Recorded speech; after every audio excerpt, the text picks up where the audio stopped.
In one of her shortest turnarounds between albums yet, Taylor Swift is already back and will be dropping her next album titled The Life of a Showgirl very soon. Let's go through everything we know so far. The official announcement made earlier today came with a merch drop of pre-orders for physical editions of the album, including a vinyl, cassette, and CD, which comes bundled with a poster. Now, at first glance, it appears we have a revealed cover art with the olive green background and sparkly orange padlock, but at a closer look, this is just a placeholder image. That can be confirmed by the statement, depiction of this product is a blurred digital rendering for pre-order purposes only. Yes, it says pre twice. I don't know why. In a teaser for the upcoming episode of Travis Kelce's podcast, Taylor holds up a vinyl of the album with the cover blurred, so we can presumably expect that we'll know the official cover art upon the release of this episode. Jumping back to the product description, it also says that it will ship before October 13th of this year, which is pretty vague, and that leaves pretty much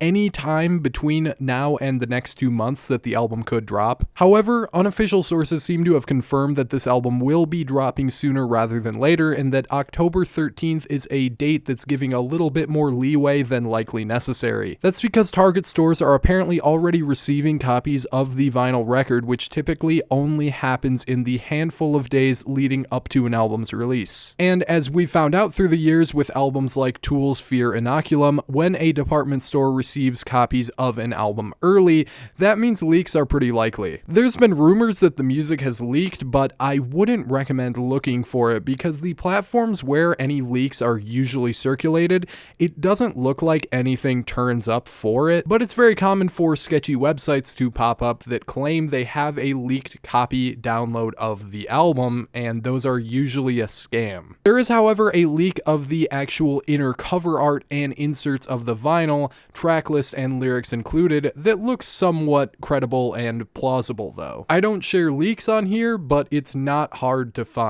What I will share, since some official news sources have shared this as well, is that Max Martin and Shellback appear to have writing credits, which is very possible since she's worked with both in the past. The two of them both worked on her albums Red, 1989, and Reputation, and if we follow that trend, it seems like this will likely be a return to something with a more straightforward pop sound. Given the sparkly aesthetic and the inclusion of Showgirl in the title, my prediction is that it will be a bit of a retro synth pop or disco revival aesthetic. Think in line a little bit with an artist like The Weeknd. But that's what we know so far on this new Taylor Swift album. Let me know your thoughts and predictions in the comments, and remember to like and follow for more music related content.